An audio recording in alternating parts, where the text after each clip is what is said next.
Welcome, Dominic Sangama. Yeah. We saw your film, second film, Rapture, and very captivating, very striking. Let me start by asking, what is the inspiration behind this film? The story, the narrative. What is it inspired you to do this film? First of all, the film is part of the trilogy that I'm working on. So the first part of the trilogy was Mama, the first feature film, and the second is Rapture. So it is the trilogy is based on the memories and the experiences that I have in my village. So I wanted to bring this in the form of cinema. This is that's the inspiration that you can say. Yeah. Okay. I know that I saw the first film. It is very, very personal. You get into your family. I think your father acted in it. Is it not? Some of the family members were there in the film. So here, the whole village you have taken, the whole village. So, which means that you are expanding your memories into a collective memory, not just personal or familial memory, but you are expanding into the collective space, is it not? Yeah, yeah. So Rapture Mama was a very personal film set in the story set in my own house, in my own family. And then I want to take it to the larger perspective of the village. So it's more about the collective memories or collective experiences that I had or we had in the village. So I wanted to show this, and at the same time how I wanted to treat the village as a one form of universe itself, one as a character itself. So that is what I was trying to do in Rapture. So the main character of the film in Rapture is the village itself, if you see, and then it slowly trickles down to from village to crowd to few people, and then it leads to some characters that get impacted by the events that happen in the village. Yeah, that's very this thing, and you also bring in this aspect of the state intervention. Initially, the state refused to intervene, and then the people, the village, try to fend itself, whether right or wrong. Uh, then the village become belligerent. The police officer was shooed away, and then finally you saw that the police is landing in the village and saying that okay, you can't do this. We will. This is it, kind of thing. So Yeah. that's where I want to ask you. What is it you are trying to convey? Of course, the life is there, the activities there are very, very detailed things, and the visuals are of course stunning because of the terrain and the camera and the way you visualize. It's very stunning from the beginning itself. Yeah. If you say what I'm trying to convey, I wouldn't say that it's like a one way of one thing that I want to convey. I don't want to do that. I want to have a multiple experience and multiple meaning that is being layered in the film. Of course, you can see it as the state intervention, but at the same time, how did it happen? Why did it happen? So, like for example, the film is completely divided into two sections. If you see, the film is pre-killing and post-killing. What happened before pre-killing, and then what happened after post-killing. So the film is about, also if you see it's about that. And you could see, I think, most of the films nowadays, I felt that they have abused empathy. Like in the name of empathy, they're really trying to hook and trick audience to the fact that they are not being able to differentiate between them as an audience and the film themselves. They feel the characters, and then they will justify to the almost like, even if the hero of the film is killing someone or millions of people or bombing or whatever, they will still feel they're justified to it. This thing is, I have a very strong belief that this is the Oh, big problem with that kind of film. That I think every good work of art should allow us to differentiate between what is on the screen and what we are, so that we know exactly what's happening, so that we know how to take decisions. So if you see the pre lynching, the pre killing, as an audience, you're aware what's happening in the village could be out of assumption, out of their own imagination, out of the fear that is created by somebody or someone. And we knew, I think, audience are aware that they could have stopped somewhere. They should not have. I think there was a way that uh, the way I have set it up is there was a many chances where they would have stopped, take a pause, and then reassess the situation rather than leading into killing. But then that is not the choice that the people has taken. yeah, The people has taken a way to kill, to vent out their frustration, their anger, their fear for others. uh, and that is the reason why, if you have killed someone because of that, the only thing that it will lead to worse things. It will spiral into something worse. It will lead to something uncontrollable. So not only the state but themselves will become, then state will also come in, we will also get into rolling into this uncontrollable mess and chaos. This is what I was yeah, trying to yeah. say, that there were some chances of really stopping and assessing, and then taking a pause and seeing the situation. But they Yes. allow themselves to go there, and then, so it is not only about the state coming in, but even what they have allowed, we have allowed ourselves to Carried lead away. us into that. Yes, we Yeah, carried the away. villagers got carried away. In a way, that way, Yeah, you are making a big statement against the mob lynching, which has become the order of the day throughout India. For very many yeah, reasons. yeah, You are making a very yeah. I mean, strong statement against that also, isn't it? yeah, and also if you see in the film, the characters, the dialogues, the setups are not absolute. Like, we have a tendency to give absolute meaning to things. Hmm. Absolute. We tend to give some reality that we think that is absolute with a Hmm. fixed idea. I wanted to actually create a doubt in people. I want to create in the doubt in their belief system. I want to create in the doubt that, do they really know about things that they think they know. Yes. So by creating that doubt, I want people to ask question: are you sure about what you're thinking, what your belief systems are right? The Hmm. fact that the child disappears, the kid disappear, 14-year-old boy disappeared in the forest, and then because of that it leads into one action after the other. And then also there was like the beginning of the whole thing, but he returns back in the end, Hmm. which, and also in the beginning they found out blue t-shirts in the tree, and then the boy Yeah. returned back with blue t-shirt. What does it mean? It could be any other blue t-shirt that is hanging on the tree. Are you sure that that blue t-shirt, as a father of a child, are you sure that that blue t-shirt is yours? How closely we are observing our own life. So it nullifies the fact that we thought that they assume that the blue t-shirt is there, the son is being taken by the kidnappers. But actually when he comes back, it nullifies the whole belief, the whole reason and justification that have been doing. So now what? Okay. Because sometimes, so I was trying to create, rather than trying to create, give a strong answer, I was trying to create a doubt. I was trying to create a questions in audience mind. Like I want to, because I think this fact of absolutely believing in something, be it in religion, be it in politics, be it in the belief system that you're sticking to, that is Yeah. a very dangerous thing for us. I feel like that. I think In fact, cinema or art should destabilize. Yeah, yeah. In fact, the stranger who comes in, we all know that there is this influx from Bangladesh in Northeast, very many states, including Mecca. yeah, You show yeah, that Bangladeshi family, the Bengali Muslim family coming in, that way, hmm, in a way, you are hinting at a very, different social and political statement, because that's yeah, not the reality which we are seeing, and they are yeah, made to suffer for very many things.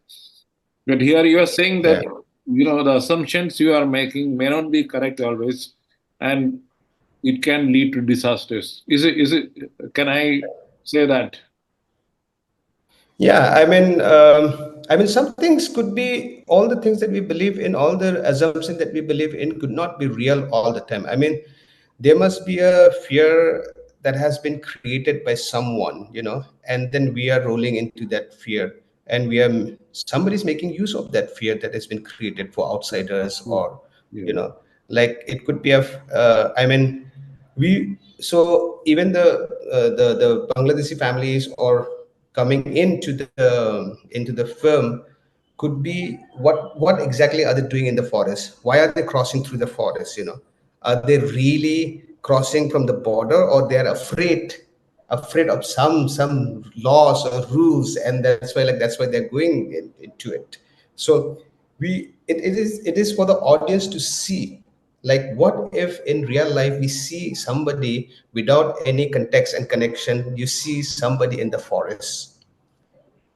So Mhm. how do you, I think the way we will try to figure it, the way we try will contextualize that entire thing is on the basis of how what we think about whether Yes. they're really outsiders or Bangladeshis, or whether they're just somebody who's afraid of.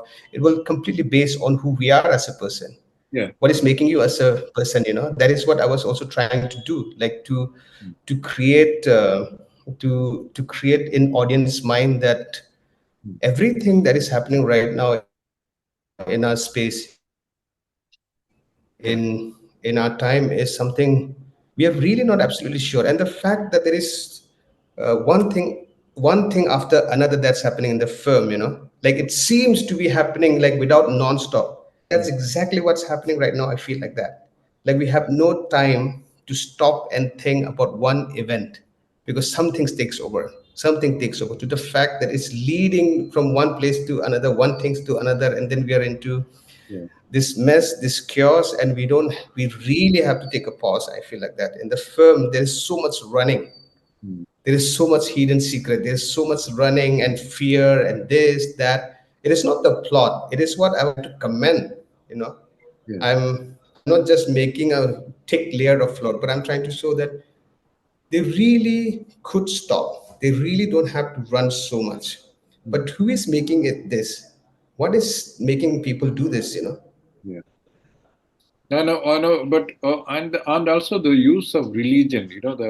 The evangelist. The way Yeah, it has been placed. Uh, could be, maybe, one could initially you don't give any hint that he's going to defraud people. But towards the yeah, middle, you make it very clear that look, this fellow is into some mischief, with that woman and yeah. all. So that way you need another, as you said, another incident which we have to, the villagers have to grapple with. But then, the way the boy from the beginning, he almost comes in as a narrator or the conscience of the whole village. Innocent. He goes Yeah. around, and then the Mm. entire his father and the other another villager is murmuring to him, "Don't ever say anything, because it will get us all into problems." So it's like, that Yeah. way, I find the village boy has emerged as the consciousness of the village, which Yes. which is very beautifully done, I thought, and and Yeah. and towards the end, but that's where I said, the almost abrupt end, uh, is the some if something which you deliberately wanted to, because that if you take the narrative, I thought that is a little abrupt. Don't you think so? Mm. The end, No, I don't think I know. I don't think so. That was an abrupt ending. the I think whatever happened in the film leads to that. I feel like that, and uh, there's so many things that happen in the film, and then what happened? Okay, from it leads to that ending. I mean, it will only create more chaos. It will yes, only create into the more problem, like, because they didn't stop, they didn't make a decision not to kill that. So in the end, I mean, the state came in, the state or whatever, and then there is a. I mean, imagine a small community staying somewhere which is cut off from the mainland, whatever, the city and all this, who does not know what is happening there in the far away. But at the same time, it's gonna affect if things are happening in this part of the country. This is also gonna affect anywhere. No remotest village will be spared. Ultimately, something gonna come there. So I think you can read it like that also. And you see, I think Hassan, the main character, he, of course, he's somebody. What I'm trying to maybe do is, he's somebody who is very, very nice kid. He's somebody who is curious. He's somebody who is, I feel like he's very intelligent, but at the same time he wants to know things. But at the same time, in a space like that, what will happen to him when he grow up? Because he's surrounded by, he sees somebody getting killed. He dreams about what has happened to him in the coffin and things like that. So even the fact that he always talk about protecting his uncle, the coffin maker, he always says that what will happen to my uncle, what will happen to my uncle, he always thinks that. But because of the things that happened to him, it changed his mind. He started accusing his uncle. He started thinking that it could be his uncle, because of his uncle that things are happening. See how psychologically things Yeah, are yeah. playing into He his says head. that. He says that also whenever he completes a coffin, somebody dies. Yeah, Yeah, yeah, yeah. That's what I was trying to say when in the dialogue, that such things, nobody told him that, no, there is no guarantee, there is no proof that whenever he makes a coffin, somebody dies.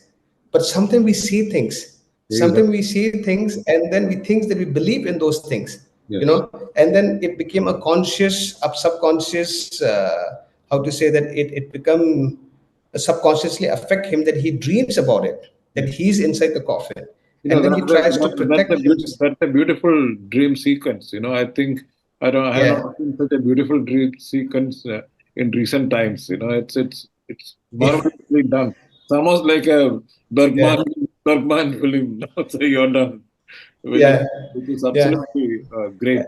I think that's one of yeah. the delights And then, in terms of visualization. It is marvelous. I think yeah, it was done in the Garo Hills itself, or yeah, it's in Garo Hills, in a cave called Siju Cave. okay, So that's what, like, when the kid, in the end, his uncle disappeared, and then he looks through the window. I mean, he looks through the roof, the broken roof, yeah, and yeah, then you have a shot of somebody looking down at him. Who could be that who looks down at him? yeah, Is he looking at us as an audience, or is he looking at God? Is it the God who is up there looking at us? Even if the God wants to come down, most probably he cannot do anything. Before God comes down here, maybe things will. I mean, there's so much things that we could interpret. So I don't think that's like a abrupt ending for me, but it's more like if we don't stop somewhere, if we don't take a pause and think about how we are going, it will only going to end something like that. and It's it only gonna get more worse. disasters. Yeah, That's a very very good conclusion which you made in the film. And let me talk about the visualization part. In fact, the first sequence itself was it's like so stunning. I think everybody in Delhi auditorium was glued to their chairs. What's happening? That night sequence where they're collecting something. I think it was marvelously done. And I think your visualization in the yeah, second film is much much I think more mature than what you did in the first film. I think you have I can see that you have evolved as a filmmaker, in the yeah. visualization part itself. That's really good. And what about the actors? Are they all village people like what you did in the last film, or is there any Like, any yeah, other? yeah. I mean, most of the actors are known actors only. Like almost the kid is known actor. all the main characters are known actors. They have not faced camera before, and they're facing camera for the first time. Mm. And so what I did is I did lots of rehearsal with them. I went to so many schools to get a kid. I went to a special school to find a kid with a cleft lip, Yeah. because it's also a representation of something that I wanted to do.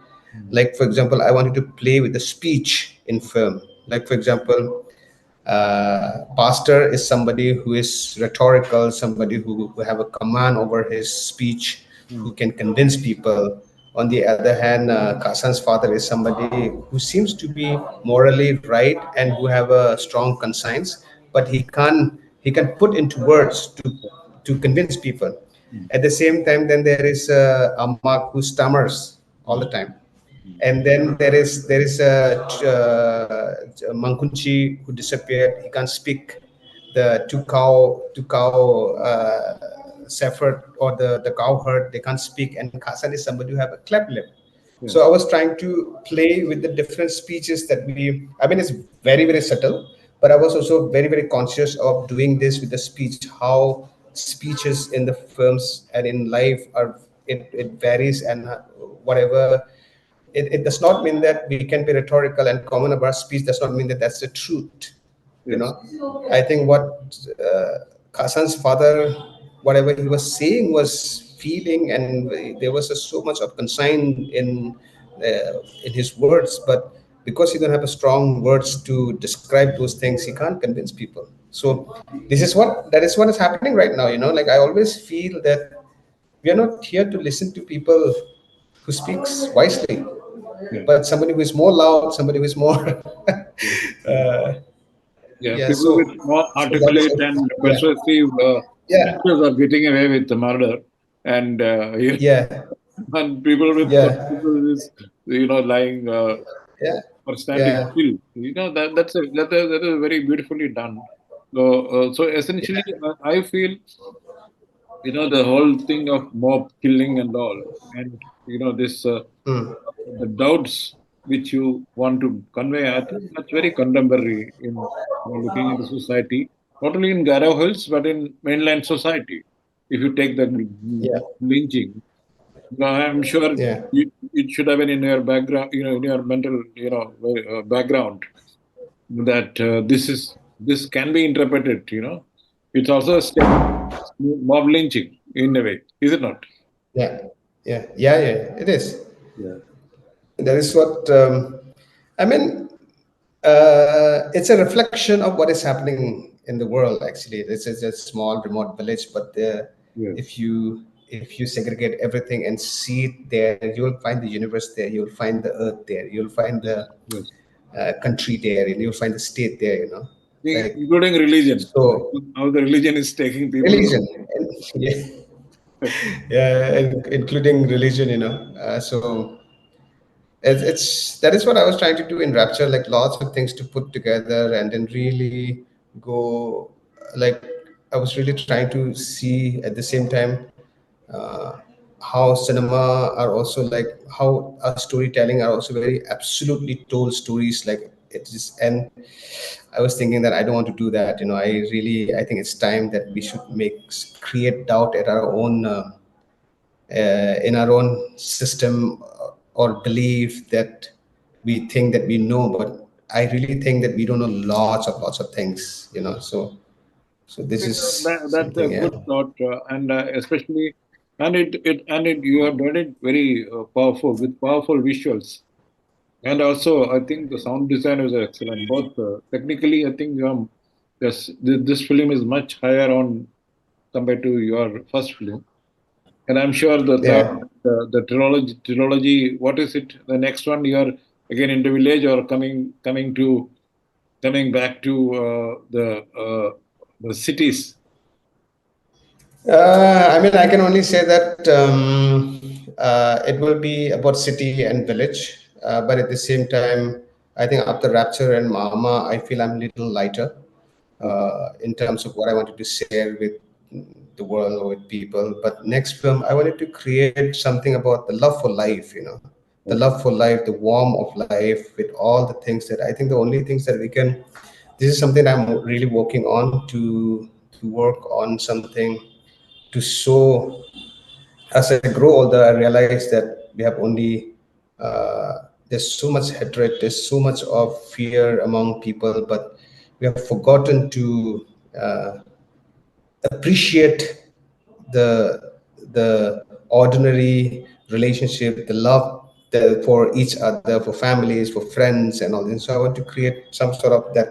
I want to create a positive side of life in the village. Okay. And I want to bring that. I want to bring back the that we need to realize that every passing hours and passing minutes of our life is very very precious. We have only one life here, so something I'm working on that. But it's also again in the village and what happened in the village here. Okay. All the best, and thank you for your time. And I think it was a wonderful film. Most of the people here appreciated it in Delhi. Appreciated it, and we look forward to Yeah. your next venture.